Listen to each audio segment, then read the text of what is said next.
வணக்கம். நம்ம மாடி தோட்டத்தில் தாமரைப்பூ இன்னைக்கு இப்போ வந்திருக்குங்க. ரொம்ப அழகாக பார்க்கவே அவ்வளோ ஒரு அழகாக இருந்தது.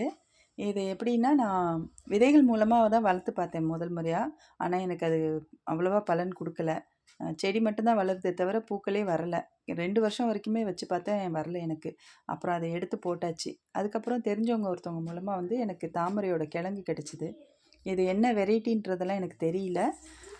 எனக்கும் சரி இது பூக்குமான்ற சந்தேகத்தில் தான் வாங்கி வச்சேங்க.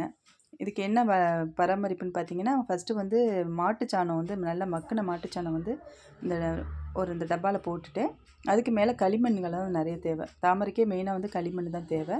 களிமண் போட்டு அரை டப்பா அளவுக்கு நிரப்பிக்கணுங்க. அதுக்கப்புறம் அந்த தண்டை அதில் புதைச்சி வச்சாச்சு. கொஞ்ச நாள்லேயே நல்ல இலை தளிர் விட்டு நிறையா இலைகள் இப்போ பூக்க ஆரம்பிச்சிருச்சுங்க. இதுக்கு மெயினாக நல்ல வெயிலில் வச்சோம்னா நல்லா வருதுங்க. நிழல்ல வச்சோம்னா சரியாக வளர மாட்டேங்குது. வெயில் காலத்தில் நல்லாவே பூக்க ஆரம்பிச்சிருச்சு. இப்போ வெயில் காலம் ஆரம்பிச்சதும் பழையபடி பூ வர ஆரம்பிச்சிருச்சுங்க. ரொம்ப சந்தோஷமாக இருக்குது. சேனலை சப்ஸ்கிரைப் பண்ணுங்கள்.